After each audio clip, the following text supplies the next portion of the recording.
7월 2일 법률방송 로투데이 시작하겠습니다. 최근 환경과 사회, 지배구조를 뜻하는 ESG 경영이 산업계의 최대 화두로 떠오르고 있습니다.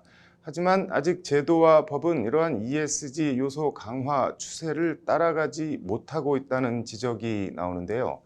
관련해서 국내 최대 규모 상사법 학술단체인 한국상사법학회가 ESG 경영을 위한 제도 개선 방안을 논의하는 자리를 마련했다고 합니다. 왕성민 기자가 현장을 다녀왔습니다. 오늘 서울대 우천법학관에선 ESG 경영과 상사법의 과제를 주제로 국내 최대 상사법 학술단체인 한국상사법학회 학예 학술대회가 열렸습니다.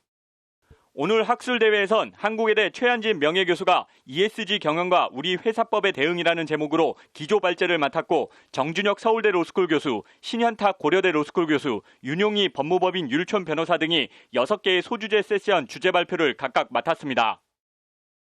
최근 기업 실무 영역에서 최대 하두로 떠오르고 있는 ESG 경영에 관해서 법학, 경영학, 기업 실무적 관점에서 우리나라를 대표하는 교수님과 변호사님 그리고 실무 전문가님께서 발표를 해. ESG는 환경과 사회 및 지배구조의 영어 약자입니다. 최근 기업 활동에 대한 평가 기준으로 널리 활용되면서 소비와 투자 영역에 있어서도 중요한 판단 요소로 자리매김하고 있습니다. 오늘 학술대회에선 ESG 경영에 따른 우리 회사법의 과제 같은 법 제도적 질문에서부터 회사는 누구의 이익을 위해 운영되어야 하는가 같은 철학적 질문까지 깊이 있는 발표와 토론이 이어졌습니다.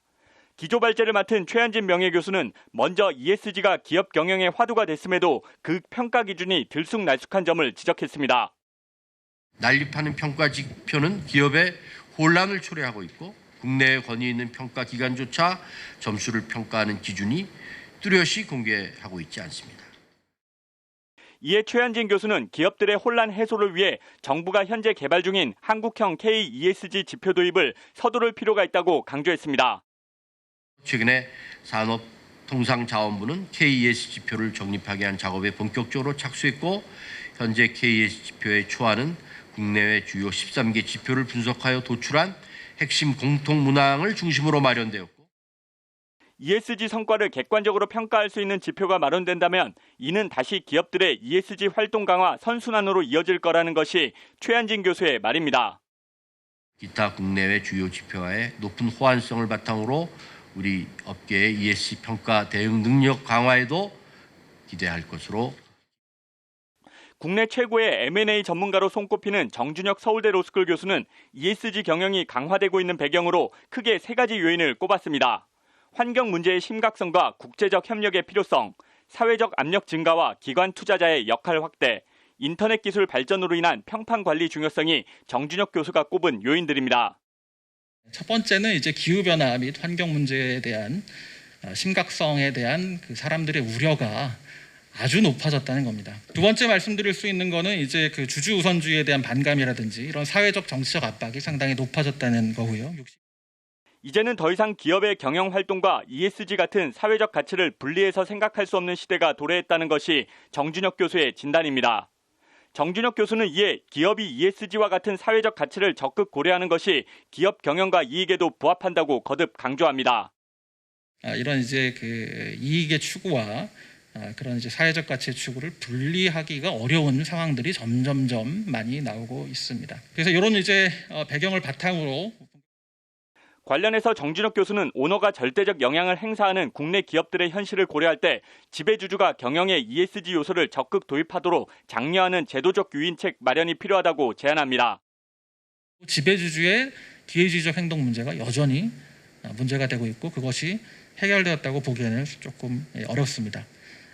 그리고 오히려 지배주주는 잘 생각을 해보시면은 정말 몇십 년에 걸쳐서 세대에 걸쳐서 관련해서 정 교수는 국민연금 등 기관 투자자들이 기업들이 ESG를 적극 도입할 수 있도록 선도적인 역할을 해줄 필요가 있다고 주문했습니다. 오늘 학술대회에선 이 밖에도 상장회사의 ESG 공시제도 현황과 과제, ESG 관련 금융법제 대응 방안, ESG 관련한 미국과 일본의 사례 연구 등 다양한 주제에 대한 심도 있는 논의와 토론이 이어졌습니다. 기업과 시민단체를 넘어 정부기관과 로펌 등 환경과 사회, 지배구조를 중심에 두는 ESG 경영이 사회 전반적으로 확산하고 있습니다.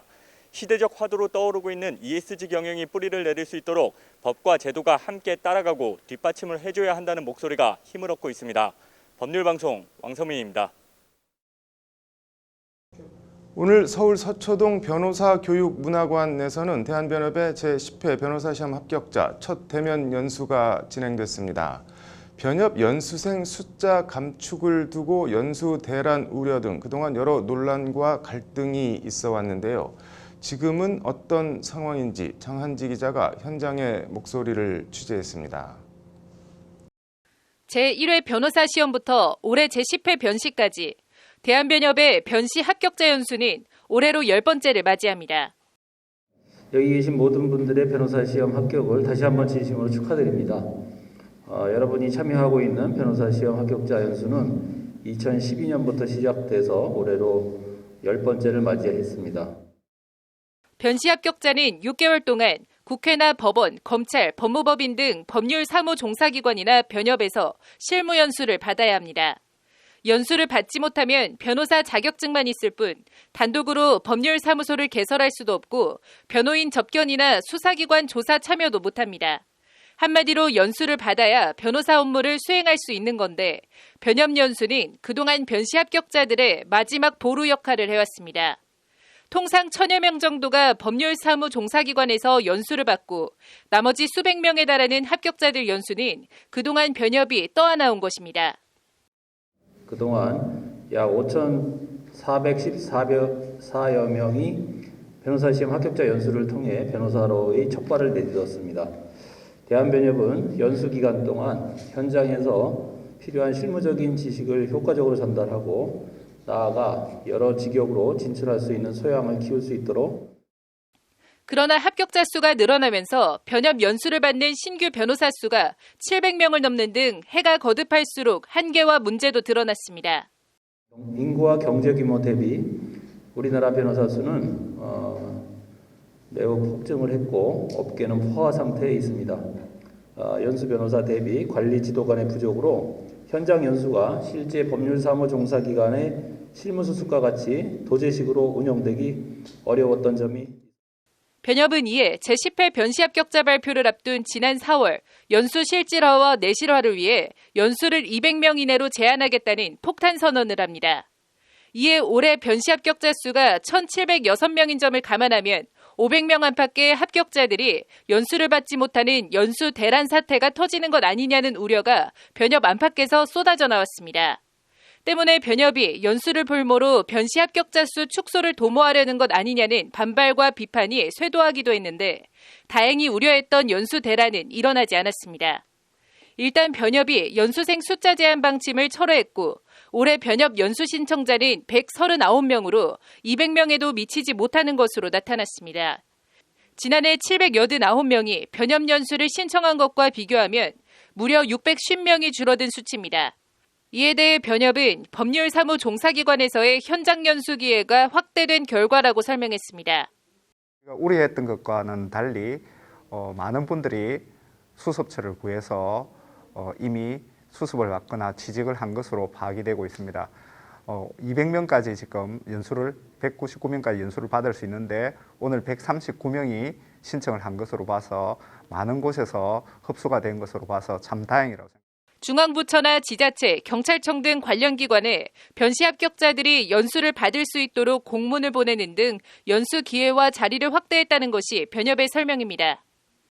연수 인원을 당초에 200명으로 제한을 하면서 이제 중앙부처 그리고 지자체 또 경찰청 등 그 법률사무 종사기관으로서 합격자들을 연수하는데 그 과정으로 같이 역할을 해주실 수 있는 각 기관들한테 협조 공문을 발송을 했습니다. 그리고 저희 전국 회원들에게도 우리 합격자들을 채용을 해서 실무 강의를 실무 그 수습을 할 수 있도록 좀 협조해 달라라고 독촉을.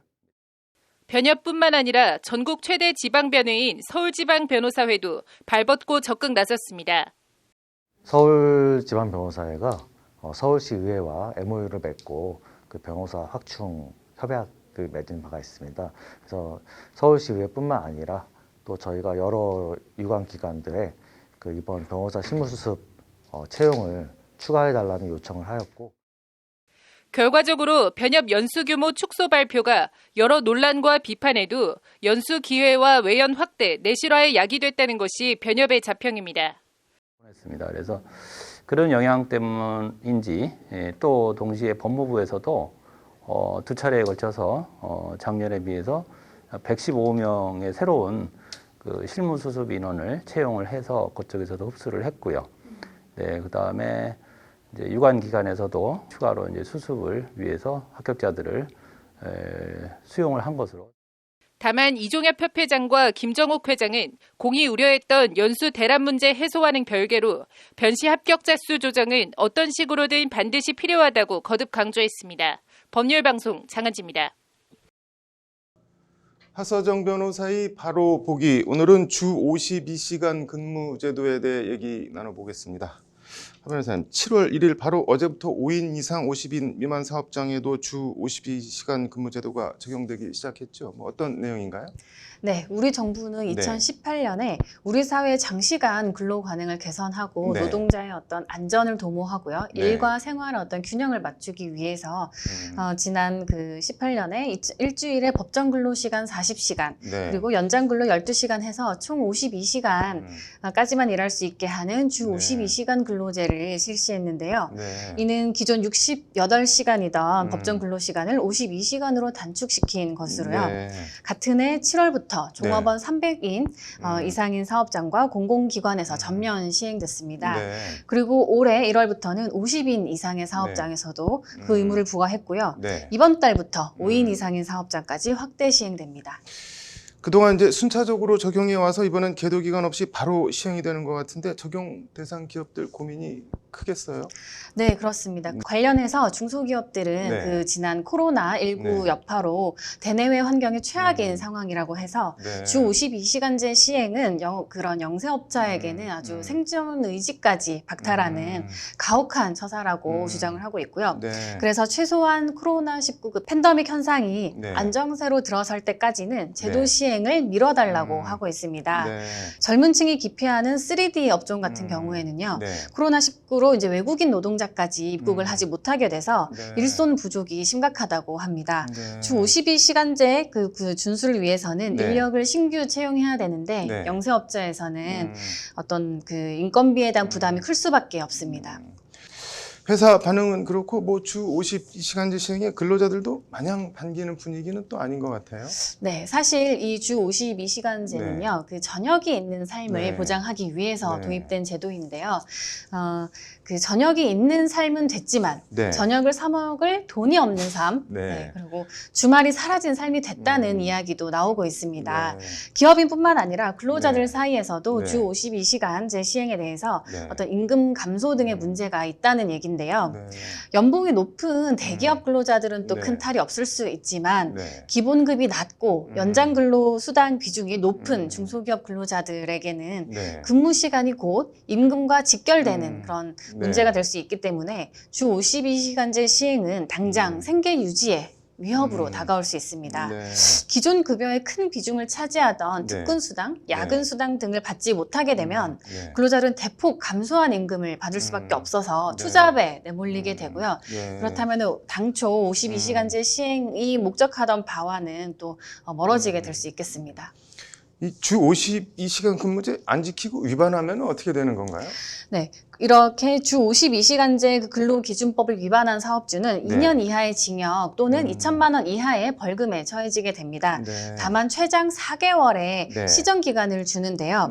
이 기간 동안에는 만약에 그 시정을 할 수 있고요. 네. 이렇게 이 기간이 시정되지 않는다면 처벌받게 됩니다. 주 50시간 근무 다른 여지는 없는 건가요? 앞으로 이런 초과 근무는 허용되지는 않는데요. 네. 협의를 통해서 탄력적인 운영은 가능하도록 열려 있습니다. 네. 근무 시간을 줄이기 어려운 사업장 같은 경우는 네. 근로자와 사업주가 합의해서 8시간까지는 그 추가 연장 근로가 가능하게 되어 있는데요. 네. 다만 이것은 30인 이하의 사업장만 가능하고 네. 또 2022년까지로 기한이 제한되어 있습니다. 네. 다른 대안도 있나요? 정부는 탄력 근로제, 선택적 근로제, 또 방금 말씀드린 특별 연장 근로 인가 제도를 활용해서 네. 이 주 52시간 시행으로 인한 어떤 애로사항을 충분히 해결할 수 있다라고 주장하고 있습니다. 네. 탄력 근로제와 선택 근로제는 모두 고용주와 노동자가 합의해서 네. 어떤 근무 시간을 조정하는 그런 제도입니다. 예를 들면 이번 달에 평균 10시간을 네. 더 일했다라고 하면 다음 네. 달에는 그만큼 10시간을 덜 일하는 식으로 근로자가 이제 자율적으로 선택하도록 하는 것입니다. 개인적으로 이거 5인 이상 50인 미만 중소 영세 사업장에 대한 주 52시간제 시행 어떻게 보시나요? 네, 정부가 이제 주 52시간제에 네. 대해서 제 개인적으로는 정책적인 유연성을 발휘할 필요가 있다라고 네. 생각을 합니다. 네. 근로자 수에 따라서 일괄적으로 어떤 네. 환경인지 상황인지 전혀 고려치 않고 시행하는 것은 부작용이 있을 수 있다고 생각하고요. 네. 업종별 특성이나 현실에 맞춰서 근로시간 단축이 탄력적으로 이루어질 수 있도록 해야 한다고 생각합니다. 뭐 선한 의도가 반드시 선한 결과로 이어지는 게 아닐 수 있으니까 말씀하신 대로 좀 유연한 적용이 필요할 것 같네요. 네, 오늘 말씀 잘 들었습니다. 네, 이어서 법조계 소식 전해드리겠습니다. 의료인이 아닌데도 요양병원을 개설하고 요양급여 22억 9천만 원을 편취한 혐의를 받는 윤석열 전 검찰총장의 장모 최모 씨가 1심에서 징역 3년을 선고받고 법정 구속됐습니다. 윤 전 총장은 법 적용에는 누구나 예외가 없다는 입장을 밝혔습니다. 5개 집회를 하려면 경찰에 사전 신고를 하도록 한 법조항에 대해 헌재가 합헌 결정을 내렸습니다. 합헌은 4명, 위헌 의견이 5명이었지만 위헌 의견 정족수 6명을 채우진 못했습니다. 빚을 갚지 않기 위해 재산을 빼돌리는 이른바 사해 행위를 취소하려면 재산을 빼돌린 행위가 이뤄진 날로부터 5년 안에 소송을 제기해야 한다고 대법원이 판시했습니다. 생후 2주 아들을 때리고 던져 숨지게 한 20대 친부에게 검찰이 무기징역을 구형했습니다. 아기를 방치한 친모에게는 징역 7년을 구형했습니다. 이들은 아기가 숨을 헐떡이고 이상 증세를 보이는데도 지인을 불러 술을 마신 것으로 드러났습니다. 7월 2일 법률방송 로투데이 마치겠습니다. 시청해 주셔서 감사합니다.